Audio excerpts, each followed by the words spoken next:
다 같이 묵상 기도하시겠습니다.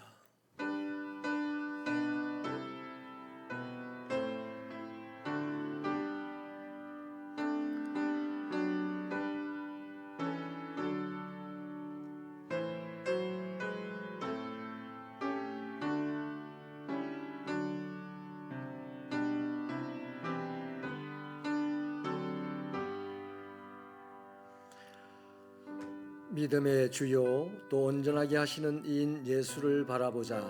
그는 그 앞에 있는 기쁨을 위하여 십자가를 참으사 부끄러움을 개의치 아니하시더니 하나님 보좌 우편에 앉으셨느니라. 하나님 감사합니다. 우리를 구원하시고 예수 그리스도의 십자가를 보게 하시고 묵상케 하시고 목적을 정하여 달려가게 하여 주신 것을 진심으로 감사합니다. 연약하여 때로는 넘어지고 쓰러져도 우리를 포기하지 아니하시고 아버지의 이름을 위하여 일으켜 세우셔서 바른 길로 인도하여 주심으로 오늘이 있기까지 되었사오니 감사와 영광을 돌립니다. 이 시간도 아버지 하나님이 원하시는 예배자가 되어서 하나님의 전에서 성도들이 한 마음으로 아버지를 예배하고자 하오니 오셔서 우리 예배를 받아 주옵소서. 예수님 이름으로 기도하옵나이다. 나는 전능하신 아버지 하나님 천지의 창조주를 믿습니다. 나는 그의 유일하신 아들 우리 주 예수 그리스도를 믿습니다. 그는 성령으로 잉태되어 동정녀 마리아에게서 나시고 본디오 빌라도에게 고난을 받아 십자가에 못 박혀 죽으시고 장사된 지 사흘 만에 죽은 자 가운데서 다시 살아나셨으며 하늘에 오르시어 전능하신 아버지 하나님 우편에 앉아 계시다가 거기로부터 살아있는 자와 죽은 자를 심판하러 오십니다.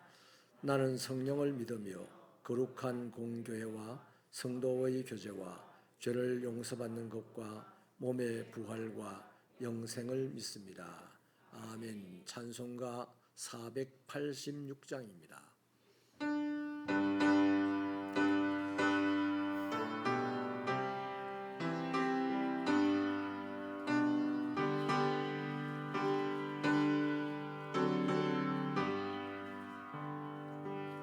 이 세상에 근심된 일이 많고 참 평안을 몰랐구나. 내 주 예수 날 부르시니 곧 평안이 세리로다.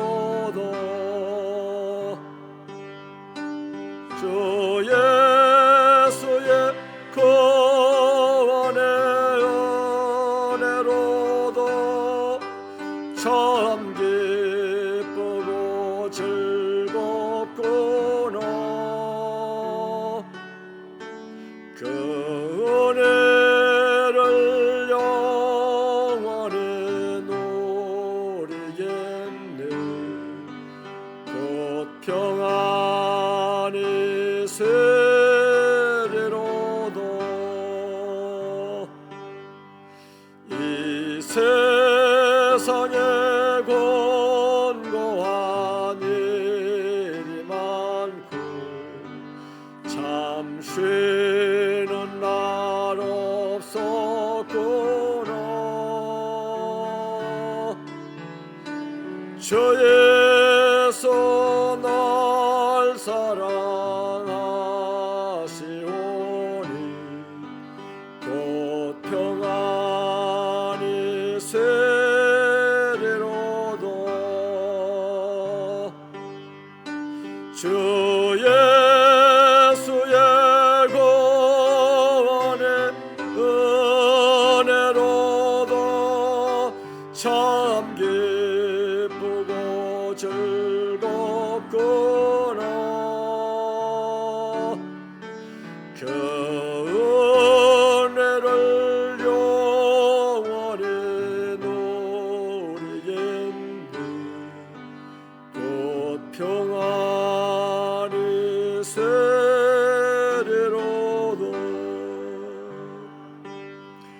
이 세상에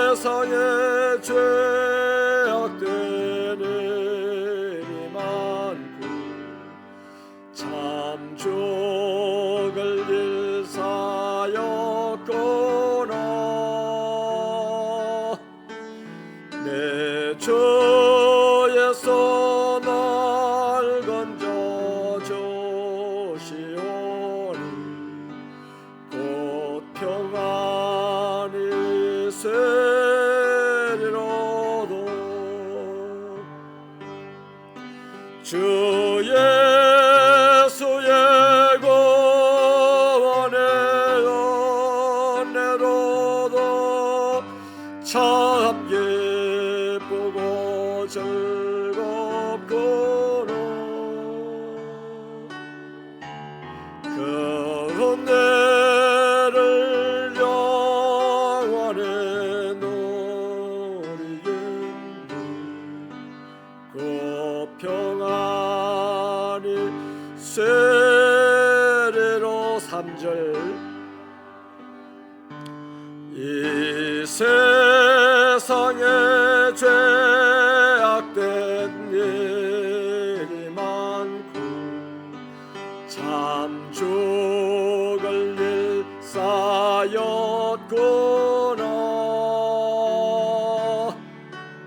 내 주에서 날 건져 주시오니 그 평안이 세리로도 주 예수의 구원의 은혜로도 참 기쁘고 즐겁구나.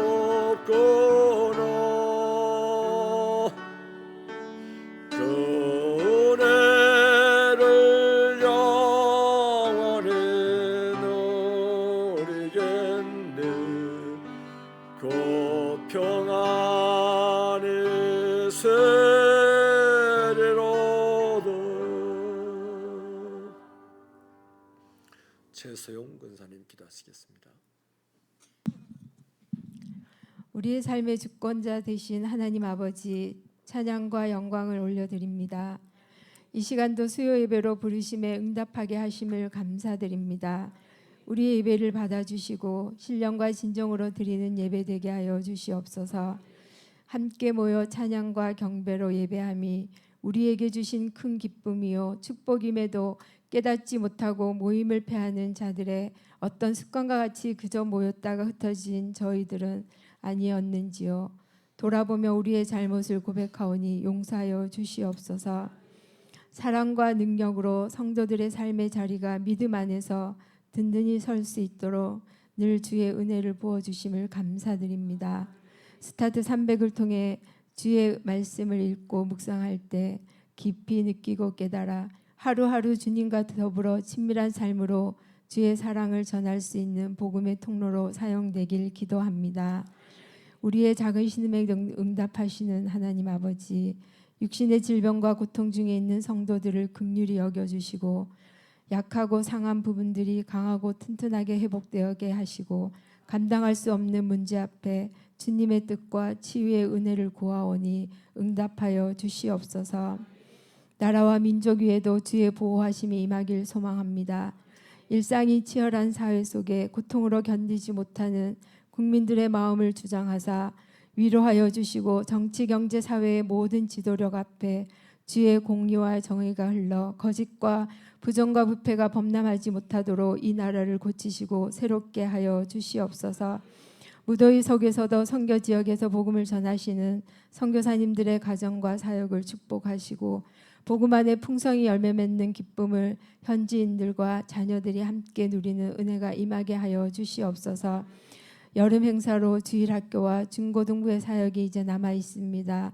모든 일정을 안전히 지켜주시고 우리 학생들이 주의 사랑과 섬김을 배우게 하시어 주님을 더 깊이 알아가는 시간들 되게 하여 주시옵소서. 섬김의 자리에서 수고하시는 전도사님, 교사들 모두에게 하늘의 신령한 복과 땅의 기름진 축복으로 채워주시기를 간구합니다. 교회의 모든 상황을 기도하며 이끄시는 담임 목사님께 영육의 강건함과 성령 충만함으로 모든 사역에 늘 주의 선하신 능력으로 채워주시고 지혜와 명철로 성도들을 바른 길로 인도하시기에 부족함이 없도록 지켜 보호하여 주시옵소서. 동역하시는 부목사님과 전도사님께 주의 능력으로 맡은 사역 잘 감당하실 수 있도록 강건함을 더하여 주시기를 기도합니다. 이 시간 주시는 말씀 가슴 깊이 새겨 어떤 상황에서도 말씀이 우리를 지배하므로 승리하는 저희들이 되게 하여 주시옵소서. 십자가 사랑으로 자녀 삼아 주심을 감사드리며 예수님 이름으로 기도드리옵나이다. 아멘.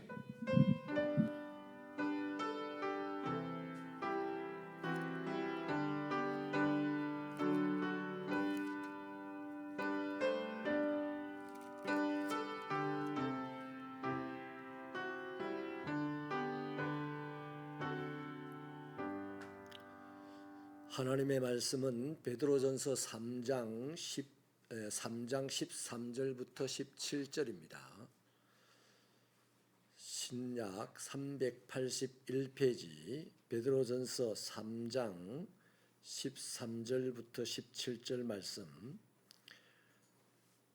우리 다 함께 읽도록 하겠습니다. 시작. 또 너희가 열심으로 선을 행하면 누가 너희를 해하리요? 그러나 의를 위하여 고난을 받으면 복 있는 자니 그들이 두려워하는 것을 두려워하지 말며 근심하지 말고 너희 마음에 그리스도를 주로 삼아 거룩하게 하고 너희 속에 있는 소망에 관한 이유를 묻는 자에게는 대답할 것을 항상 준비하되 온유와 두려움으로 하고 선한 양심을 가지라. 이는 그리스도 안에 있는 너희의 선행을 욕하는 자들로 그 비방하는 일에 부끄러움을 당하게 하려 함이라. 선을 행함으로 고난받는 것이 하나님의 뜻일진데 악을 행함으로 고난받는 것보다 나으니라. 아멘.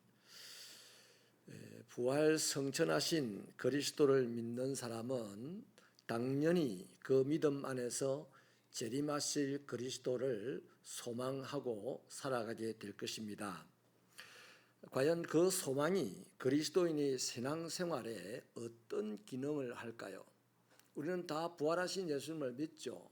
성천하신 예수님을 믿고 그분이 재림하실 것을 지금 기다리고 살아가는 사람들인데 진짜로 그렇다면 그러한 소망이 저와 여러분의 오늘의 신앙생활에 어떤 기능을 하겠냐는 것입니다.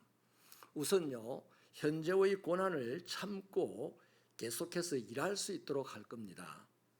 자, 그렇다면 그 소망의 사람이 고난을 참고 현재도 일할 수 있다면 도대체 무슨 일을 하겠냐는 것이죠. 예수님의 사랑을 실천하는 일일 것입니다. 이건 굉장히 중요한 신학적인 화두가 되는 얘기입니다. 큰 줄거리입니다. 다시 말씀을 드릴게요. 그리스도인은 부활하신 예수, 성천하신 예수님을 믿습니다. 그런 그리스도인이라면 틀림없이 재림하실 그리스도를 소망하며 기다릴 것입니다. 그게 우리들이 지금 현재 이 세상의 삶인데 이런 세상에서 살아가면서 그를 믿어 소망으로 기다리는 사람들은 어떤 일을 할 것이냐는 거죠. 예수 사랑을 실천하는 일을 하는 것은 당연한 것입니다. 여러분, 그래서 소망이라는 것은요, 저와 여러분의 신앙을 견디고 지키게 하는 에너지가 됩니다. 소망이 왜 중요하냐? 더 나아가서 사랑하면서 살아가게 하는 원동력이 됩니다. 예수 믿는 사람들 중에서도요, 신앙을 잘 안 지키는 사람이 있어요. 뭐가 없다? 소망이 없어요. 사랑하며 살아야 될 사람을 사랑하지 못하고 삽니다. 자기만을 사랑하고 삽니다. 오늘에 급급하며 삽니다. 뭐가 없다? 믿음이 없어서가 아니에요. 믿음이 없어도 사랑 안 하고 살아요. 소망이 없어서 그래요. 그래서 믿음, 소망, 사랑은 항상 있을 것이다잖아요. 물론 그 중에 제일이 사랑이지만 소망이 얼마나 큰 기능을 하는지 모릅니다. 새벽교회가 소망의 교회가 되기를 바랍니다. 서울 가면 소망교회 있습니다. 굉장히 교회가 커요. 성도들이 많이 모입니다. 똘똘 뭉쳐서 하나님의 일을 잘합니다. 북한 선교는 최고로 잘할 겁니다. 아마 한 나라가 하는 것 이상으로 할 것 같은데 소망이라는 이름의 교회들이 다 잘 되는 것 같아요. 한소망교회도 잘 되고 새소망교회도 잘 되고. 이 소망은 믿음을 지키게 하는 에너지입니다. 사랑을 하게 하는 원동력입니다. 여러분에게 그리스도인답게 소망이 있기를 바랍니다. 여러분, 자, 그렇게 할 때요, 계속해서 그 소망의 사람은 끊임없이 십자가에 달리신 그리스도의 인내와 사랑을 보게 될 거예요. 소망은 바라본다는 거 아닙니까? 그래서 믿음이 지켜지는 겁니다. 어렵고 힘들고 기분 나쁜 일이 있어도 믿음이 지켜지는 거예요. 왜? 예수 그리스도의 십자가 위에서의 그 인내와 인간 사랑을 늘 보게 되거든요. 그래서 그 사람 안에 드디어 자기 힘이 아니고 예수님의 십자가에서의 예수님의 인내, 십자가에서 예수님의 인간 사랑, 이것이 막 자기 안에서 작동하는 거예요. 믿음의 사람은 그 예수님의 십자가의 그 사건이 자기 안에서 계속 작동합니다. 여러분, 소망이 있어야만 그게 원활하게 잘 되는 것을 알 수가 있다는 겁니다. 그게 없으니까 이제 엉뚱하게 오만 가지를 다 갖고 와가지고 이제 믿음이란 이름으로, 사랑이란 이름으로 막 활동을 하는데 이게 시끄럽기 짝이 없단 말이죠. 소망이 있으면, 한 번 더 정리합니다. 소망이 있는 사람은 십자가 위에서의 예수님의 인내와 그 예수의 사랑이 소망의 사람 안에서 작동합니다. 그래서 그 사람은 오늘의 이 고난의 현장에서도 견디고 이기며 맡기신 일을 합니다. 그리고 더 나아가서 사랑을 나누며 살아가는 사람이 된다는 거죠. 여러분, 베드로전서는 틀림없이 고난 중에 있는 성도들을 위로하기 위하여서 쓰여진 책이에요. 편지예요. 그런데 편지만 떨렁 전달한 게 아니고 그 편지의 내용 중간중간 행간에는 뭐가 있냐면 신앙생활의 지침이 딱 들어가 있습니다. 그래서 위로하기 위한 편지의 형식을 빌려서 베드로가 고난 중에 있는 성도들이 신앙생활을 똑바로 잘할 수 있도록 하는 지침을 같이 넣어주고 있다는 거죠. 그렇기 때문에 성도들은 이 신앙의 지침들을 통해서 현재 자신이 당하는 고난을 견디고 이겨나가야 합니다. 베드로가 주는 위로, 너희들이 고생이 많다, 너희들이 고생을 내가 안다, 이 말을 가지고 그 사람들이 위로만 받고 신앙생활을 이어갈 수 있느냐? 안 됩니다. 진리가 주는 지침이 그 안에서 그 사람을 움직여야만 세상을, 고난 주는 세상을 이기면서 견디면서 신앙생활을 할 수가 있다는 말이에요. 오늘 우리가 읽은 본문도요, 고난 중에 있는 성도들을 위로하는 한편 뭐라고 강건합니까? 고난 중에도 선을 행하라 이럽니다. 이게 고난 중에 있는 성도들에게 그리스도 안에서 나그네 된 사랑하는 형제들이여, 이 말은 엄청난 위로가 되겠죠. 위로의 어떤 마음을 가지고 와 하면서 베드로 사도를 딱 바라보니까 그래도 선을 행해라 이러는 거예요. 이 믿음이 없으면 무슨 찬물을 끼얹지 이렇게 할 수 있는 발언을 하는 거예요. 여러분, 이런 차원에서요 13절 말씀을 액면 그대로 받으면 오해할 수가 있습니다. 지금 성도들이 고난을 당하고 있는 이유가 그렇다면 선을 행하지 않기 때문이냐 라고 반문할 수 있거든요. 그것은 아닙니다. 선을 행하지 않아서 네가 고난을 받는다는 그 얘기가 아니고요. 그래서 14절은 단서를 달아주기를 의를 위하여 고난을 받는 자는 받으면 복 있는 자다, 이렇게 단서를 달아줍니다. 고난을 성도들이 뭐 때문에 고난을 받는다? 지가 행실이 나빠서 고난을 당하거나 멍청해서 고난을 당하거나 이거 이야기하는 게 아닙니다. 의를 위하여 고난을 받으면 복 있는 자다 라고 하는 거죠. 그래서요 그리스도께서 의를 위하여서 고난을 받으셨잖아요. 예수님이 의를 위하여 고난을 받으셨듯이 성도들도 의를 위하여 살아가다 보면 당연히 고난 받는다. 그래서 예수 잘 믿으면 복 받는다라는 말씀은 정확하게 말하면 예수 잘 믿으면 고난을 당하고 고난 이후에 오는 비교할 수 없는 영광을 누린다, 이래 돼야 되는 거죠. 그 복이 뭐냐는 겁니다. 복이 의를 위하여 사는 자체가 복입니다. 그래서 그리스도인이 되고 난 이후에도요 우리는 여전히 세상 사람들 가운데 부대끼며 살잖아요. 거기 살면서 이제는 옛날과 다르게 말씀을 실천하며 살아가는 거잖아요. 옛날에는 말씀과 전혀 상관없이 세상 사람들과 같이 섞여 살았는데 이제 세상 사람들에게 섞여 살면서 저들과 다르게 말씀을 실천하면서 살아가는 사람이 됐다는 겁니다. 이게 바로 의를 위하여 사는 겁니다. 말씀을 따라 사는 것, 말씀을 이루며 사는 것, 말씀을 모양으로 만들어내는 것, 이런 활동들이 바로 의를 위하여 사는 것이죠. 그것이 그리스도와 함께하는 활동입니다. 그것이 그리스도와 동행하는 것입니다. 여러분, 가룟 유다 예수님과 동행했습니까? 그건 동행이 아니에요. 같이 다니면서 내 언제 예수를 팔까 이 생각하는 게 어떻게 예수와 동행하는 겁니까? 우리가 그냥 예수 믿는 게 예수와 동행하는 것이 아니라고 볼 수도 있다는 겁니다. 저와 여러분이 의를 위하여 고난을 받을 때 그것은 말씀을 실천하는 삶이요, 그것은 그리스도와 함께하는 삶이요, 그것은 그리스도와 동행하는 삶이라는 것입니다. 그렇게 살면 당연히 세상 사람들이 자기들과 다르기 때문에 비난하고 조롱하고 협박하고 힘들게 한다는 거죠. 이것을 다른 말로 하면 그리스도의 고난에 참여한 것이다. 그러니까 진짜 그리스도인은요, 복 이러면요, 일단 세상의 현세적인 복 이거 생각 안 합니다. 산상보훈의 복이 현세적인 복 이야기 안 하더랍니까? 성경이 말하는 복 이러면 그냥 그리스도와 함께하는 겁니다. 뭐가 되든지 간에 그리스도와 함께하는 것. 지금 여러분이 복되다면 여러분의 마음 안에 예수가 충만하는 것이 복입니다. 무슨 생각이 지금 가득합니까?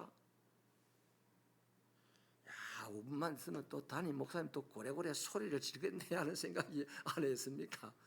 그건 복이 아니에요. 지금 이 순간에도 내 안에 예수님이 가득하다. 내가 지금 예수님과 함께 이 자리에 앉았다. 내가 예수님과 함께 내 살을 도모하고 있다. 뭐 이런 게 바로 복이다 이 말이에요. 할렐루야.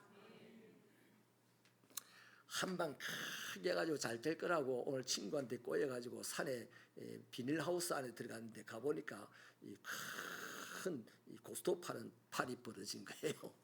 그래서 막 정신을 바짝 차리고 막 머리띠를 묶고 막 침 팍 발라가면서 했는데 돈을 엄청 땄어요. 와, 오늘 복 터졌다. 대박. 근데 그보다 더 큰 대박이 하나 터졌어요. 경찰이 삐뽀삐뽀하면 들이닥쳤어. 그럼 그 사람 어디 갑니까? 교도소 가잖아요. 돈을 엄청나게 자기 앞에 보고도 교도소 가는 거예요. 저와 여러분이 예수와 함께하는 것, 예수와 동행하는 것, 주님이신 말씀을 실천하는 것, 이것이 내가 누려야 될 복인 줄로 깊이 빨리 깨달으시길 바랍니다. 그러면요, 세상 것은 다 별로 그렇게 관심이 없고 오로지 주님에게만 관심이 가면요, 그냥 남들은 다 나를 보고 가난하다도 나는 행복하고요, 남들은 다 나를 보고 가난하다도 난 남들에게 나눠주는 사람이 되고요. 할렐루야. 그런 이제 축복된 인생이 되는 것이죠. 여러분, 그렇기 때문에 그리스도인들은 의를 위하여 살다가 당하는 고난, 의를 위하여 산다, 예수님의 말씀을 실천하며 산다, 예수님과 동행한다, 예수님과 함께 거한다, 이것은 반드시 고난을 수반하는 것이기 때문에 그리스도인은 고난을 두려워하면 안 되는 거예요. 고난을 두려워하면 안 되는 분명한 이유가 있습니다. 뭡니까? 그리스도의 고난이 부활이라는 분명한 결과물을 갖고 있지 않습니까? 예수님의 고난이, 의를 위하여 예수님이 고난을 받았는데 그 결과물이 부활의 영광이 있지 않습니까? 저도 여러분도 예수님을 믿고 예수님을 모시고 살아가면 예수님의 말씀을 실천하고 예수님과 함께하고 예수님과 동행하는 그 삶을, 그 의를 위한 삶을 살면 반드시 고난을 받는데 두려워하지 말아야 될 이유가 뭐다? 바로 엄청난 결과물이, 사람들이 깜짝 놀라고 나도 행복해야 할 결과물이 구원과 복이 그 결과물로 있기 때문이란 거죠. 그래서 그것을 바울 사도는 로마서에서 뭐라고 합니까? 현재의 고난은 장차 있을 영광과 좋게 비교할 수 없다, 이런 거예요. 그렇기 때문에 그리스도의 고난에 참여한 사람들은 어떻게 해야 될까요? 그 고난을 두려워하지 않아야 되는 겁니다. 교회에서 일을 할 때 당연히 그 일을 열심히 하다 보면 이런 모양 저런 모양 크고 작은 고난을 당할 수밖에 없죠. 그것을 두려워하거나 부담스러워하지 않는 소망의 신앙인들이 되시기를 축원합니다. 이를 위해서 우리는 그리스도를 마음속에 깊이 품어야 되는 거죠. 그분의 거룩함을 우리가 지켜가려고 애를 써야 되는 거죠. 그리스도인이 세상 속에서 이렇게 살아갈 때요, 세상 사람들이 어떻게 반응을 보이냐면 개 중에 따라합시다. 다는 아니라도, 다는 아니지만 개 중에 이런 질문을 하는 사람이 있습니다. 실제 삶의 현장에서 외로움과 고통과 근심 가운데 있으면서도 도대체 너는 선을 행하는 이유가 뭐냐? 을을 위해서 고난을 받는 이유가 뭐냐? 그렇게 힘들고 고통스러우면서 또 걷다가 또 하나 더 부대가지고 왜 더 힘든 일을 하냐? 이러는 질문을 하는 거죠. 물론 아주 소수의 사람들입니다. 다는 그렇게 안 하죠. 대다수의 사람들은 예수님을 위하여, 을을 위하여 고난을 받는데 그러한 고난 중에도 선을 행하는 그 활동을 보고서 대부분의 사람들은 비난하고 조롱합니다. 심하면 욕하고요, 핍박을 하겠죠. 그러나 베드로전서에서는 그럼에도 불구하고 끊임없이 선을 행해라 이렇게 말합니다. 아주 딱 잘라서 선을 행해라. 네가 힘드냐? 그럼에도 불구하고 선을 행해라. 을을 위하여 선을 행하는 것이 그리스도의 고난에 참여하는 것이다. 그것이 복된 거다. 이렇게 말한다 이 말이죠. 그러면 기적이 일어나서 50억 부자가 될 거다 뭐 이런 말이 아니고 그리스도의 고난에 참여하는 것, 다시 말하면 그리스도의 어깨에 나도 어깨를 나란히 하고 걸어갈 수 있는 사람이 된다는 것을 지금 말씀해 줍니다. 여러분, 그래서 세상은 대부분이 다 고난 가운데서 선을 행하면 비방하고 조롱하고 협박하고 핍박할 텐데 개 중에 누군가가 도대체 그렇게 힘든데도 왜 선을 행하냐 이렇게 질문을 할 때 할 말을 준비해놔라고 그러잖아요.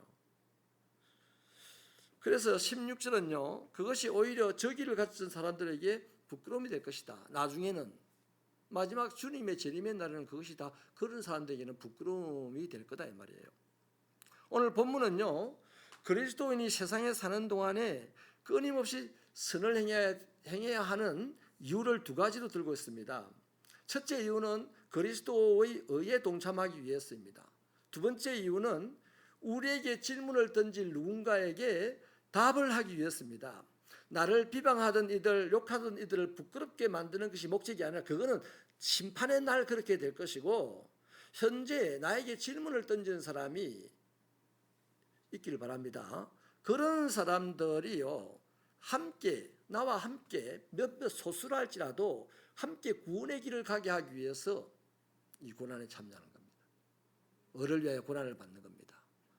을을 위하여 선을 행하는 겁니다. 고난 중에도 선을 행하는 거예요. 사랑하는 여러분, 도전하고 질문합니다. 여러분 예수님을 얼마 동안 믿었나요? 1년 믿었습니까? 10년 믿었습니까? 50년 믿었습니까? 3대, 4대 믿었습니까? 과연 여러분들의 믿음의 대수 안에, 여러분의 믿음의 연수 안에 여러분에게 왜 고난 중에 선을 행하느냐 믿음스럽게 이런 질문을 던져온 사람이 몇 분이 있었습니까? 여러분은 그들 중에서 단 한 명이라도 그리스도 앞에 인도하여 함께 어깨동무하고 하나님의 구원의 은혜를 노래한 적이 있었습니까?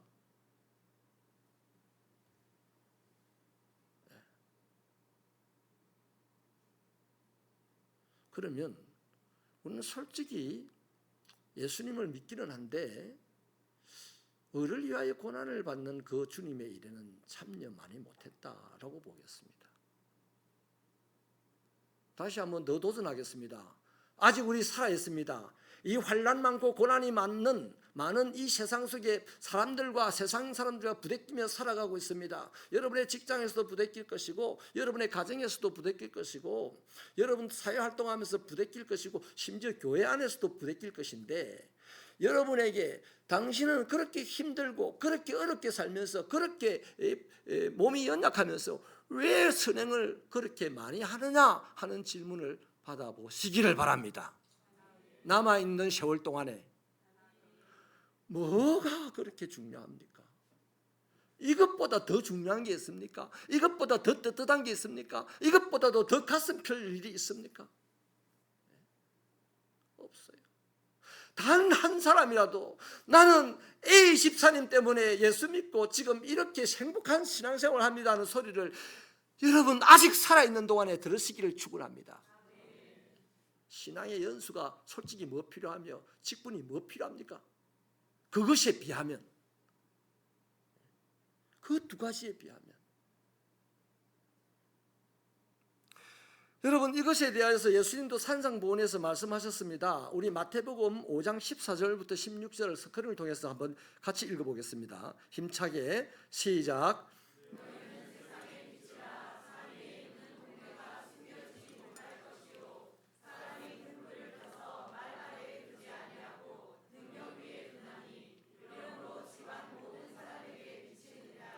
이같이 너희 빛이 사람 앞에 비치게 하여 그들로 너희 착한 행실을 보고 하늘에 계신 너희 아버지께 영광을 돌리게 하라.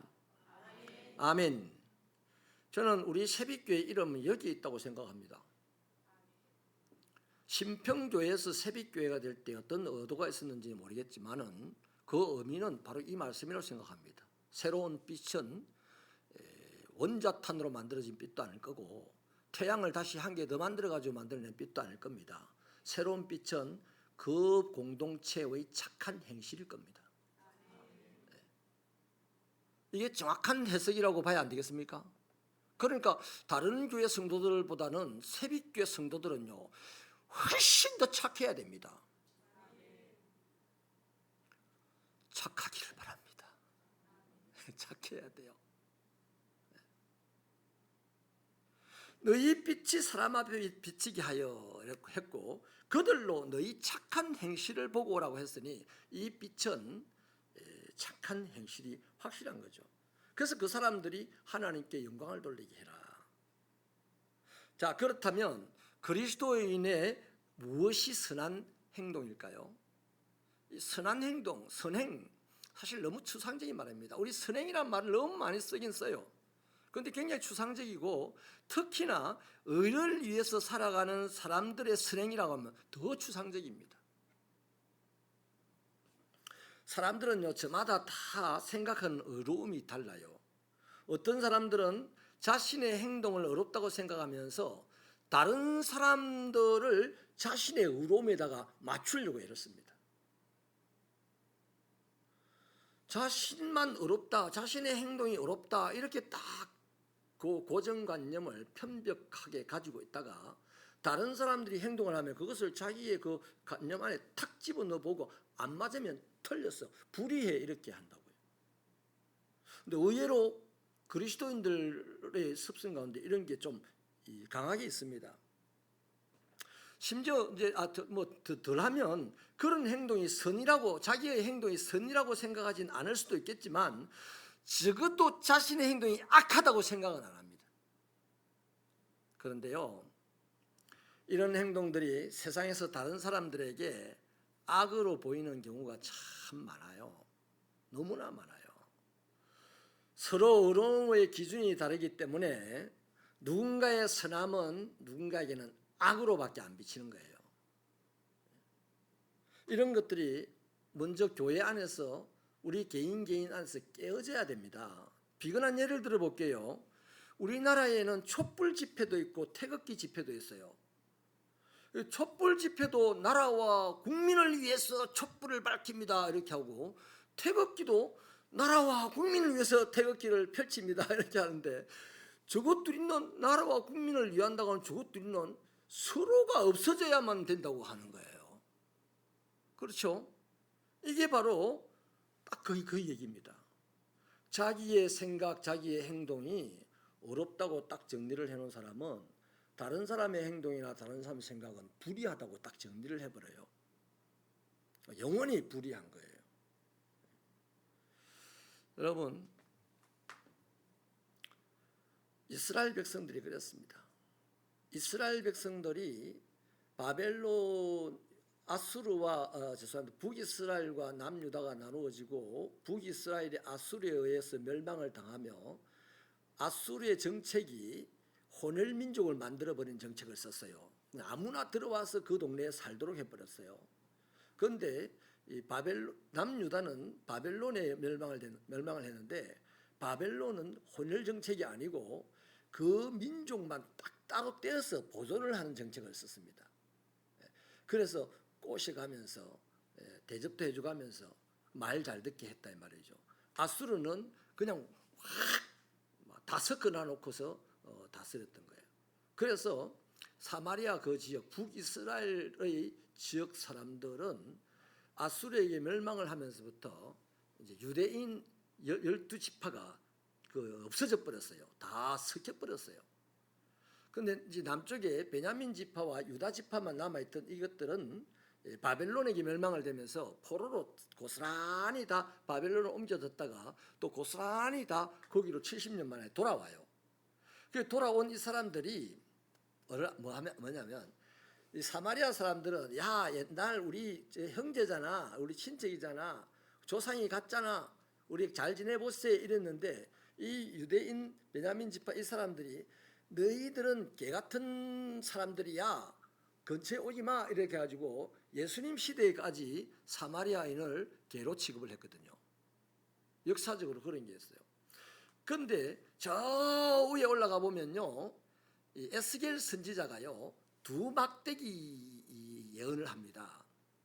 두 막대기를 하나님이 합쳐서 하나로 만들 것이다. 그게 바로 예수 그리스도입니다. 예수님이 오셔서 사마리아 땅에 가셔서 사마리아 여인에게 복음을 전하고 사마리아 사람들이 예수를 믿게 하고, 그래서 유다에 있던 사람이든 사마리아에 있던 사람이든 어디에 있던 사람들이 간에 다 하나님을 아버지라고 부를 수 있도록 합해 놓은 게 바로 예수의 십자가입니다. 할렐루야. 그러니까 저와 여러분은요, 너와 내가 다른 것을 터부시하면 안 됩니다. 다른 것을 인정하고 받아들여야 됩니다. 반드시 그래야 돼요. 앞으로는 더더욱 그래야 됩니다. 십자가가 다 합쳐놨기 때문에, 그래서 무지개 색깔처럼 다양하게 하나님 안에서 어우러져 나가야만 아름다운 하나님 나라가 만들어지는 거예요. 하나님의 나라라고 하면서 자꾸만 자기의 생각만 옳다, 자기의 생각만, 자기의 행동만 어렵다고 딱 정리를 해놓고 다른 사람을 거기다 맞추려고 하면요, 그 사람이 그 공동체 안에 가장 무서운 트러블 메이커입니다. 죄인이 트러블 메이커가 아니에요. 내가 옳다라고 하는 그 사람이 트러블 메이커입니다. 여러분, 가만히 신앙생활 해온 지난 세월을 한번 돌아보세요. 금방금방 안 느껴집니까, 그런 게? 자, 그래서 여러분, 베드로전서는 그리스도인들이 의를 위한 선한 행동을요, 이 막연한 선행이 아니고요, 그리스도인이라면 고난 중에도 선을 행해야 되는데, 그런 선한 행동이 뭐냐, 의를 위한 선한 행동이 뭐냐 하고서 밝혀놓은 지침이 있어요. 우리가 읽었던 본문 바로 앞에 지난 시간에 보았던 8절부터 11절에 이런 지침이 있습니다. 우리 8절부터 11절을 같이 한번 읽어볼게요. 시작.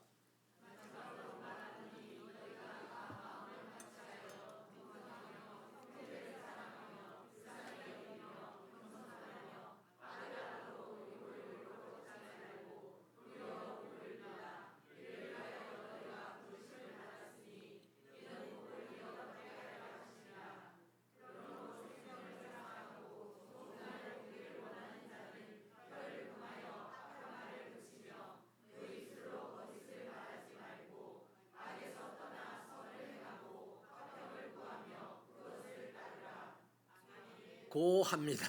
그죠? 이게 선한 행동이에요.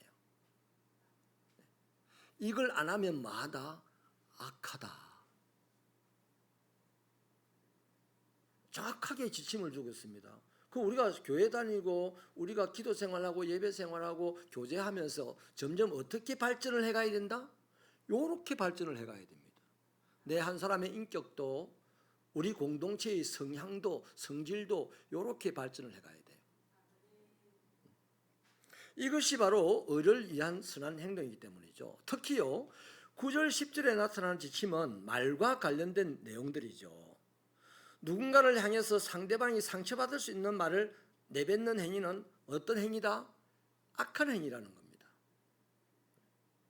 8절과 11절은 결국 사람들과 평화를 이루며 화목하라고 이야기하죠. 이걸 9절 10절 말씀과 연결시켜 보면 딱 이렇게 됩니다. 선한 말로 화평을 이루라. 그리스도인은요, 진짜 그리스도인은 고난 받습니다. 의를 위하여. 그것이 바로 주님과 동행하는 겁니다. 그것이 주님과 지금 함께 거하고 있다는 증거입니다. 그것이 바로 선한 행동이에요. 그 선한 행동이 바로 선한 말로 화평을 이루는 겁니다. 제일 착한 분을 예를 들게요. 우리 오스는 권사님이 저에게 악한 말을 해주십시다. 평생 욕을 안 하고 사는 사람인데 제보고 막 아주 듣기 힘든 욕을 했다 싶시다. 그럼 제가 진짜 그리스도인이라면 어떻게 해야 돼요? 저는 선한 말로 권사님을 대해야 되겠죠. 그러면 권사님 나를 보면 뭐라 했습니까? 돌았다 하고 이제 비방하고 조롱하겠죠. 안 돌았으면 나보다 더 악한 말을 한 번 더 쏴줄 텐데 저분 털 돌았다. 이걸 세상에다 영위로 봅시다. 나를 세상 사람이 나에게 악한 말을 했어요. 난 당연히 세상 사람과 같은 사람이라면 악한 말로 대받아 주겠죠. 근데 나는 누구다? 그리스도인입니다. 고난 중에서도 선을 행해야 될 그리스도인인데 오늘 성경은 그 선행이 뭐냐? 그 사람에게 부드러운 말로 대하는 겁니다. 받아들여지면 아멘입니다. 나 그래 못해요 이라는 나 예수 지금 잘 못 믿겠어요 이 말입니다. 솔직히 여러분 우리는요 자주 자신이 선한 말을 한다고 생각을 하지만 그런 말로 상대방이 얼마나 상처받는지 몰라요. 가장 흔한 예를 들어볼게요. 명절에 할아버지 집에 이제 식구들이 다 모인다고 나 가기 싫은데 사춘기 내가 가기 싫은데 아빠가 엄마가 자꾸만 명절에 할아버지 할머니 보러 가야지 인사해야지 하고 어쩔 수 없이 따라갔어요. 따라갔더니 삼촌이 야 너 공부 열심히 하나? 삼촌이 그 조카 미워서 그 말 한 건 아닐 거예요. 공부 잘하라고 그 한 말 할 겁니다. 그런데 조카는요 다시는 할아버지 집에 안 갈 거다. 이럴 수 있다 이 말이에요. 상처로 받는다 이 말이에요. 더 심한 상처도 있습니다. 요즘은 다 결혼들 다 늦게 하는데 나이가 지긋한 이제 조카가 오니까 시집 좀 가라. 이 한마디가 그 애를 미워서 그 애가 싫어서 뭐 저주를 퍼붓는 소리는 아니잖아요. 그 애 잘 되기를 바라서 한 말인데 시집 가라는 그 한마디 듣는 사람은 그걸 축복으로 받겠어요? 기분 나쁘게 받겠어요? 기분 나쁘게 받는 정도가 아닙니다. 엄청난 상처로 받습니다. 인정하시면 아멘. 우리는 나도 없이 그런 말들을 수없이 해서 다른 사람에게 상처를 주고 있어요. 주고 있다고요. 뭐 아무도 생각을 안 해봐서 난 아닌데요 라고 하는 사람도 있을 수는 있습니다만은 자 이렇게 내가 그냥 뜻없이 하는 말이 상대방에게는 심각한 상처가 될 수도 있다는 것을 우리는 잊지 않아야 됩니다. 그래서 오늘 본문 앞에서 준 이 지침을요, 이 선한 행위에 대한 지침을 우리는 살아내려고 애를 써야 됩니다. 앞으로 우리 한국 교회가요, 제대로 성장하는 교회는 성품 학교하는 교회입니다. 지금 앞서가는 교회들은 성품 학교를 하고 있어요. 성품 학교.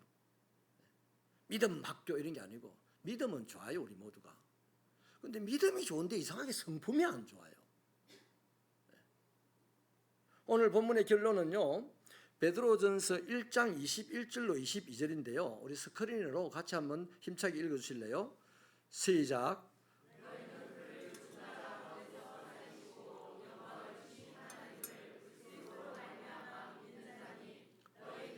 소망이 하나님께 있게 하라.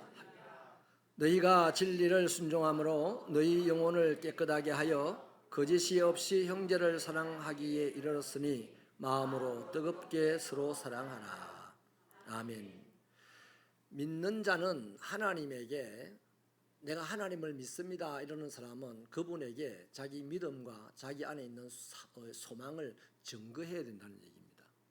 날마다 날마다 내 믿음을 하나님께 증명해 보여야 되고 내게 재림하실 주님에 대한 소망이 있음을 증명해내야 된다는 말인데, 그러한 방법이 뭡니까? 무엇으로 증명해냅니까? 딱 하나로 묶어놨어요. 사랑함으로. 근데 그냥 사랑함으로가 아닙니다. 따라합시다. 뜨겁게 사랑함으로. 더 예수 믿는 사람은요, 교회에 모이는 이 행동은 사랑 때문에 모였습니다. 예수를 사랑해서 모였고 성도를 사랑해서 모였어요. 적어도 사랑 때문에 모였습니다. 그런데 사랑 때문에 모였다가 이런저런 상처로 떠나가게 되고, 이런저런 상처로 아까 말했던 선한 행동에 대한 지침이 제대로 작동을 안 하니까 이런저런 상처로 교회가 냉랭해지게 되고 뭐 이렇게 되는 거예요. 그래서 이 마지막 시대에, 고난이 횡행하는 시대에, 고난의 시대에 의를 위하여서 주님의 고난에 참여하는 사람들은 자신의 믿음과 자신의 이 소망을 하나님에게 증명해 보여야 되는데, 하나님이 우리에게 주신 믿음, 하나님이 우리에게 주신 그 소망을 하나님에게 있게 하라는 말은 날마다 보여주라는 얘기잖아요. 한데 무엇으로?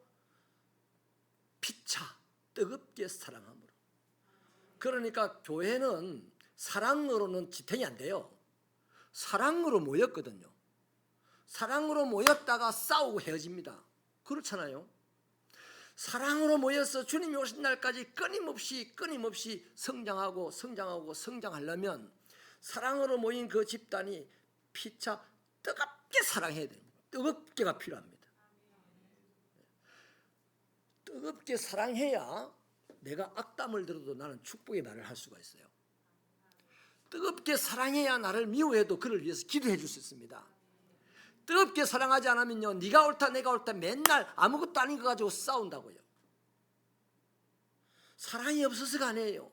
뜨거운 사랑이 없어서 다른 것을 극복해내지 못하는 겁니다.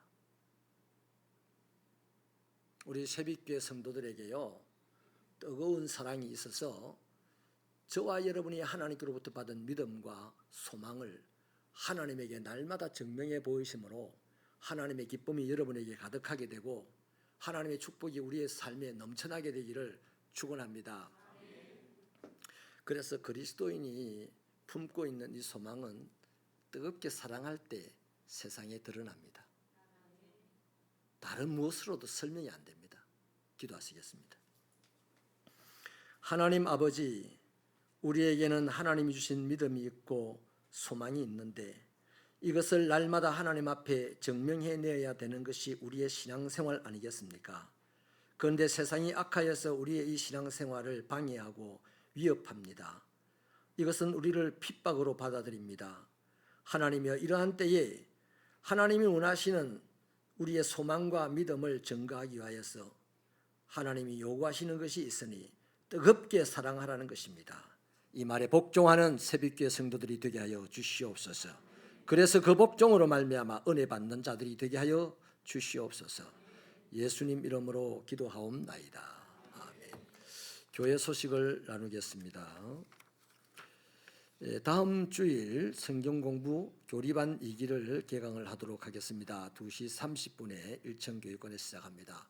2시 30분에 시작하니까요, 우리 교회가 이런저런 활동 공간이 여의치 못해서 이 모임이 좀 섞일 때가 있는데 2시 30분까지는 일천교육관을 비워주시면 좋겠습니다.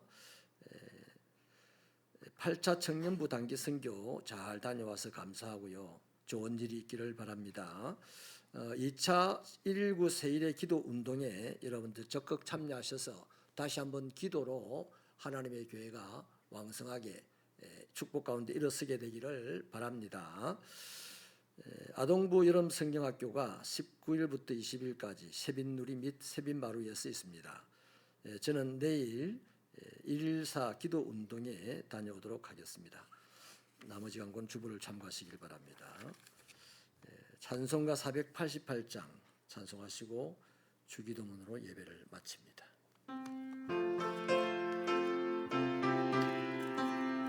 힘차게 찬양합니다.